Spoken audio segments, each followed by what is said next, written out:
Hi friends, welcome to news pocket.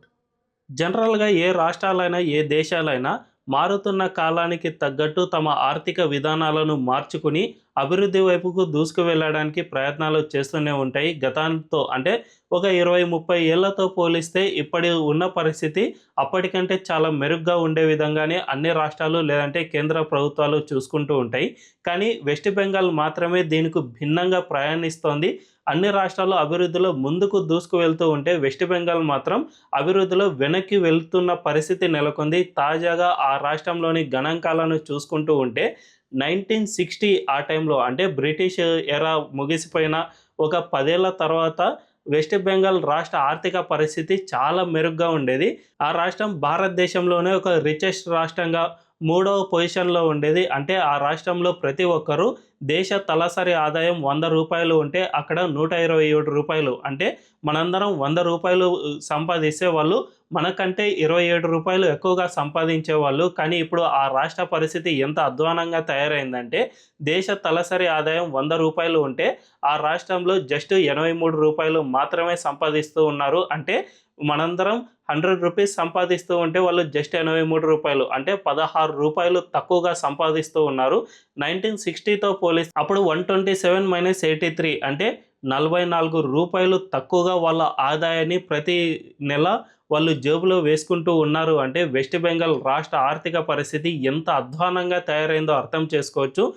ఒకప్పుడు west Bengal అంటే మన దేశంలో మూడవ అత్యంత రిచెస్ట్ రాష్ట్రంగా, అంతేకాకుండా 10% ఆఫ్ సెంట్రల్ జీడీపీని వెస్ట్ బెంగాలే కంట్రిబ్యూట్ చేసేది. కానీ ఇప్పుడు ఆ వెస్ట్ బెంగాల్కు సంబంధించిన జీడీపీని చూస్తూ ఉంటే 4-5% మాత్రమే ఉంది. అంటే దాదాపు సగ భాగం ఆ రాష్ట్రం ఆర్థిక వ్యవస్థను కోల్పోయిందనే చెప్పుకోవచ్చు. అయితే 1960 అంటే మన దేశంకి స్వాతంత్రం వచ్చిన సమయంలోనే ఇంత రిచెస్ట్ స్టేట్గా ఉన్న ఆ రాష్ట్రం ఇప్పుడు పూర్తిగా ఆర్థిక వ్యవస్థలో ఎందుకు పతనమైంది, దీనికి దారి తీసిన కారణాలు ఏంటి అనే విషయాలను మనం ఈ వీడియోలో తెలుసుకుందాం. అంతకంటే ముందు ఈ వీడియోను లాస్ట్ వరకు చూడండి. ఇందులోని కంటెంట్ కనుక మీకు నచ్చినట్లయితే ఖచ్చితంగా మా ఛానల్ను సబ్స్క్రైబ్ చేసుకుని బెల్ ఐకాన్ను క్లిక్ చేయడం అస్సలు మర్చిపోద్దు.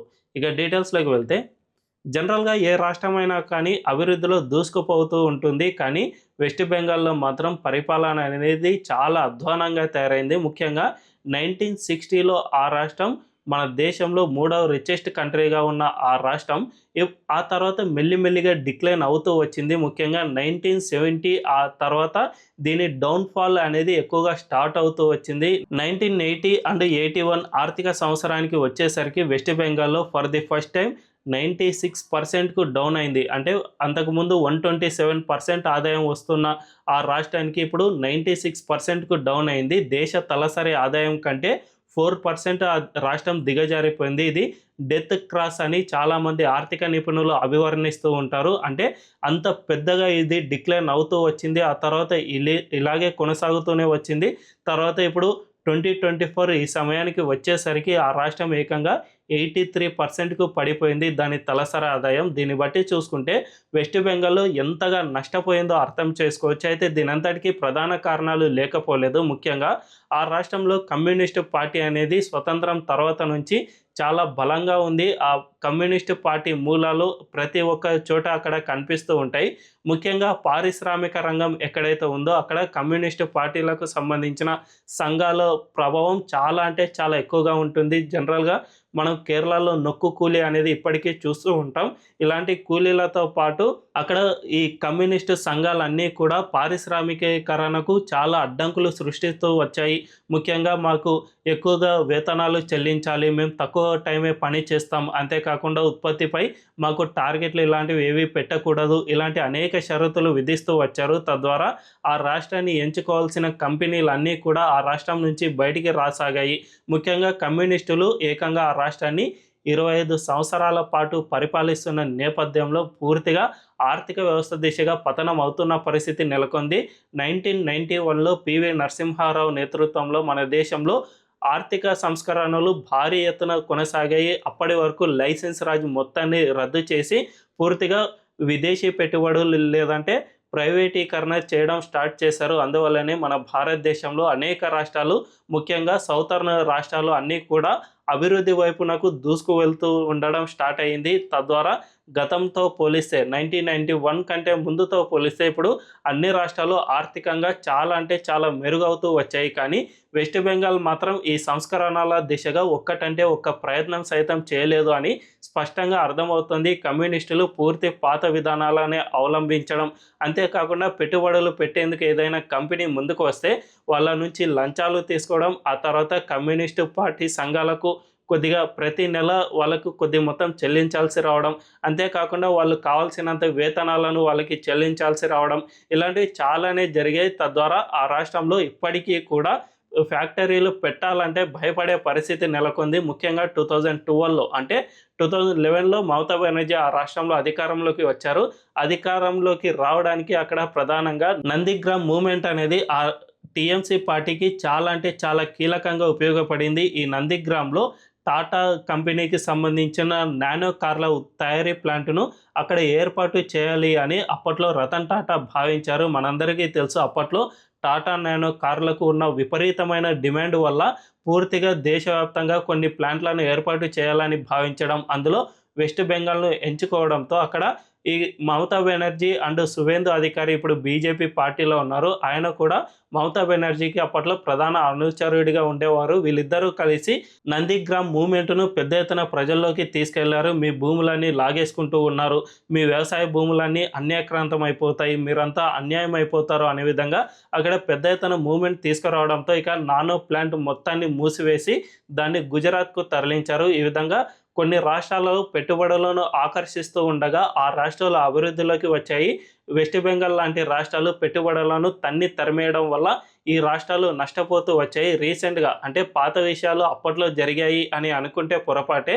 రీసెంట్గా 2025లో కూడా మమతా బెనర్జీ ఒక కీలకమైన నిర్ణయాన్ని తీసుకున్నారు. అదేమిటంటే ఈ ఏడాది ఏప్రిల్లో ఈ ప్రైవేటు కంపెనీలకు ప్రభుత్వ పరంగా ఇచ్చే ప్రోత్సాహకాలు అన్నిటినీ రద్దు చేస్తూ వచ్చారు. అంటే ఏ రాష్ట్రంలో అయినా ప్రైవేటు కంపెనీలు పెట్టుబడులు పెట్టాలంటే వాటికి పన్ను మినహాయింపుతో పాటు విద్యుత్ సరఫరా, నీటి సరఫరా ఇలాంటి వాటన్నిటినీ కూడా ప్రభుత్వమే ఫెసిలియేట్ చేస్తూ ఉంటుంది. తద్వారా వాటికి ఎలాంటి ఇబ్బందులు రాకుండా చూసుకుంటూ ఉంటుంది.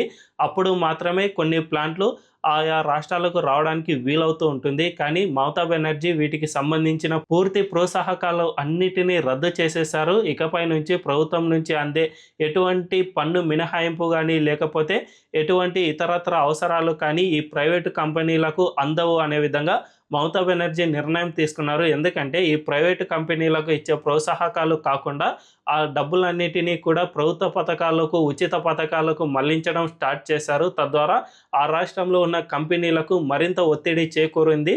సో మొత్తానికి చూసుకుంటే 2011లో మమతా బెనర్జీ ఎప్పుడైతే అధికారంలోకి వచ్చారో అప్పటి నుంచి 2025 మధ్యలో అంటే 15 సంవత్సరాల్లో ఆ రాష్ట్రంలో పెద్ద పెద్ద కంపెనీలు అంటే ఆ రాష్ట్రంలో బ్రిటానియా లాంటివి కొన్ని దశాబ్దాలుగా ప్లాంట్లను నెలకొల్పిన బ్రిటానియా లాంటి కంపెనీలతో పాటు అతిపెద్ద కంపెనీలు 60 వరకు ఆ రాష్ట్రాన్ని వీడి వెళ్ళిపోయాయి. కొన్ని వందలాది చిన్న చిన్న కంపెనీలు, చిన్న చిన్న పరిశ్రమలు సైతం ఆ రాష్ట్రాన్ని వీడి ఇతర రాష్ట్రాలకు వలస వెళ్ళిపోయాయి. తద్వారా ప్రస్తుతం వెస్ట్ బెంగాల్ ఆర్థిక పరిస్థితి చూసుకుంటే పూర్తిగా అధ్వాన్నంగా తయారైందని చెప్పుకోవచ్చు. నిజానికి మమతా బెనర్జీ గతంలో కమ్యూనిస్టు పాలకులు చేసిన తప్పిదాన్ని సరిదిద్దాల్సింది పోయి ఆమె కూడా దాన్నే కంటిన్యూ చేశారు. ఎందుకంటే కమ్యూనిస్టు పార్టీలో గతంలో ఎవరైతే ఈ కార్మిక సంఘాల నాయకులు ఉన్నారో వాళ్ళంతా కూడా టీఎంసీ పార్టీలో చేరిపోయారు. తద్వారా వాళ్లకు మేలు చేకూర్చేందుకే మమతా బెనర్జీ అవే విధానాలను అలాగే కంటిన్యూ చేస్తూ రావడం వల్ల ఆ రాష్ట్రం ఇప్పుడు ఆర్థికంగా అధ్వాన పరిస్థితుల్లోకి వెళ్ళిపోయింది అని స్పష్టంగా చెప్పుకోవచ్చు. సో అందువల్లనే మమతా బెనర్జీని ఓడించి మళ్ళీ ఆ రాష్ట్రంలో తాము గనక అధికారంలోకి వస్తే ఖచ్చితంగా బీజేపీ నేతృత్వంలో వెస్ట్ బెంగాల్ను అభివృద్ధి చేసి చూపిస్తాం. ఈ రాష్ట్రానికి పోర్టులతో పాటు ఎయిర్పోర్టు ఇవన్నీ కూడా అన్ని సౌకర్యాలు ఉన్నాయి కాబట్టి ఖచ్చితంగా వెస్ట్ బెంగాల్కు అభివృద్ధిలో దూసుకుపోయేందుకు చాలా అవకాశాలు ఉన్నాయి కాబట్టి తమను గనుక గెలిపిస్తే మమతా బెనర్జీ అండ్ కమ్యూనిస్టు పాలకులు చేసిన తప్పిదాలన్నిటినీ రెక్టిఫై చేసి తాము అభివృద్ధిలోకి దూసుకు వెళ్లే విధంగా చేస్తాము అని కేంద్ర హోంమంత్రి అమిత్ షా తాజాగా కీలక ప్రకటన చేశారు. కాబట్టి భవిష్యత్తులో ఆ రాష్ట్రంలో కమలం పార్టీ కనుక గెలుపొందితే వచ్చే మార్పులేంటో తెలియాలంటే వేచి చూడాల్సిందే. మరి ఈ వీడియోపై మీ అభిప్రాయం ఏంటో కామెంట్ల రూపంలో తెలియజేయండి. అండ్ ఈ వీడియో కనుక మీకు నచ్చినట్లయితే ఖచ్చితంగా మా ఛానల్ను సబ్స్క్రైబ్ చేసుకునే బెల్ ఐకాన్ను క్లిక్ చేయడం అస్సలు మర్చిపోవద్దు. Thank you.